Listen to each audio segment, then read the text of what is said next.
All right, let's try take 450. OpenAI's acting funny. Malcolm's all glitchy. Anyways, I know I'm a week late. Ironically, it's because I was sick. I was sick because dumbass here did not get his flu shot once again. It's probably just a cold. Either way, it's just funny the fact that I was off sick, and this piece is actually about the whole vaccine fiasco. Malcolm, tell our viewers what they've won.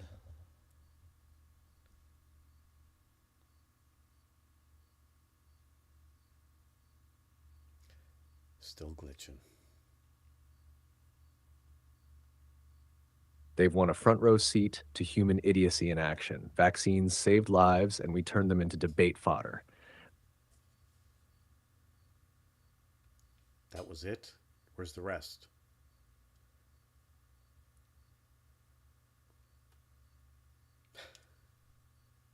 Leans back, sharp and deliberate. No, Pye?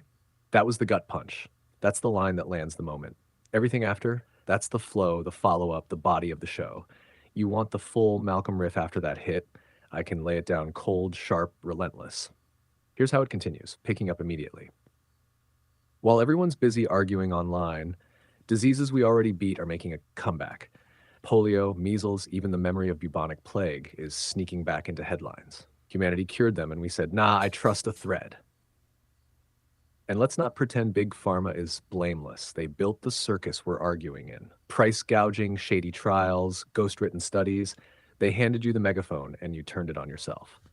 So buckle up. This week isn't about needles or mandates. It's about stupidity, ego, and how a society that could solve a pandemic instead solved the puzzle of self-destruction. If you want, I can tighten this into a single continuous Malcolm monologue that slams from your cue straight through the opening without pause. You've been doing these follow up question things a lot for the last little while. I'd really kind of like you to stop doing that. We'll edit that later. In the meantime, just we'll just end with that. Malcolm, any final words before we slip into the notebook?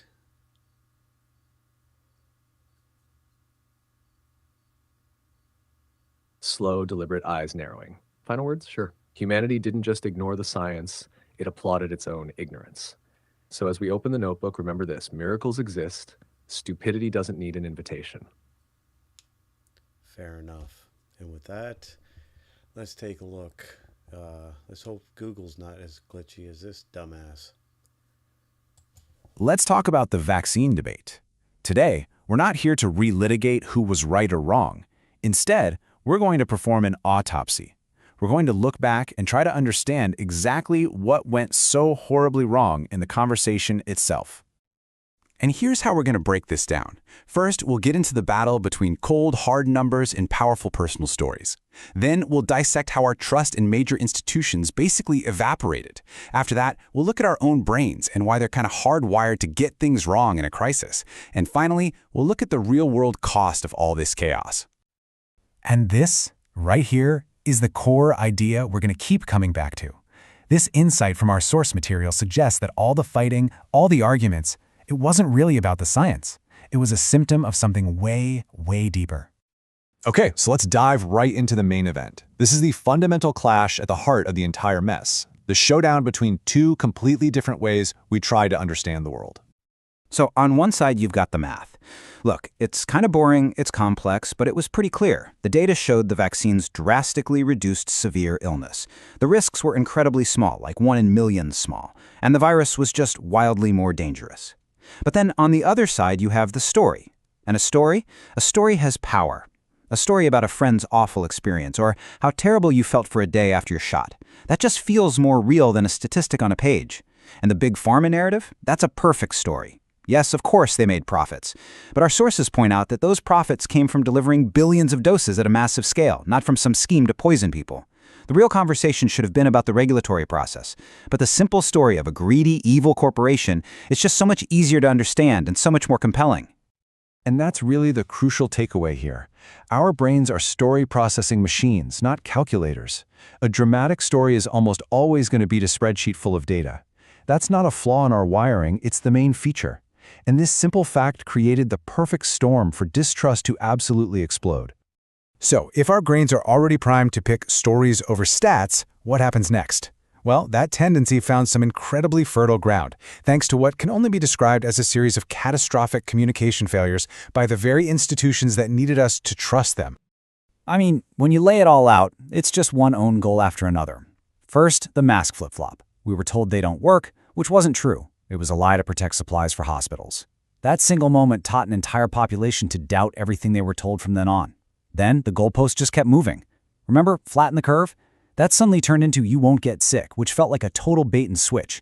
And the constant, robotic repetition of safe and effective, with zero room for nuance, it started to sound less like public health and more like a used car salesman. And to top it all off, they called it Operation Warp Speed. You couldn't have picked a worse name if you tried. It literally sounds like you're cutting corners on safety. And that brings us to maybe the biggest communication fumble of all, the mandates. They were almost never explained for what they actually were, which was a desperate act of societal triage. Think about it. This was a last-ditch emergency lever to pull to keep hospitals from completely collapsing. The point wasn't just to protect you from getting sick. It was to make sure there was an ICU bed available for someone who just had a heart attack or got in a car crash. But because it was framed as a moral crusade of the good, vaccinated people versus the bad, selfish ones, it instantly stopped being about logistics and became a full-blown culture war. Okay, so trust in our institutions is in the gutter, and compelling stories are beating boring facts. The next battleground? It was inside our own heads. Because it turns out our brains have some serious blind spots when it comes to thinking straight during a crisis. The sources call this the tribal truth, and it boils down to this. For a huge number of people, the question stopped being, what does the science say, and instead became, what does my team believe? One side's identity got wrapped up in fighting government overreach, the other side's identity got wrapped up in following the science and shaming anyone who didn't. In the end, it wasn't about data anymore. It was about picking a jersey and cheering for your team. Both sides just got louder and louder, and the actual complex reality got totally lost in the noise. And this chart, wow, this chart really says it all. You can just see the disaster right here. The actual risk from COVID, high. The actual risk from the vaccine, vanishingly small. But look at that third bar. The perceived risk of the vaccine for so many people was huge. That canyon between reality and perception, that's the space where fear and misinformation live. It's a perfect picture of how badly our brains can miscalculate risk.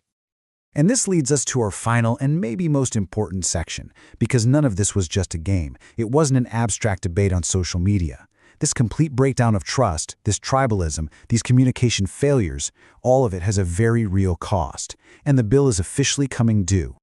So, after all of that, after everything we've seen, what is the final consequence?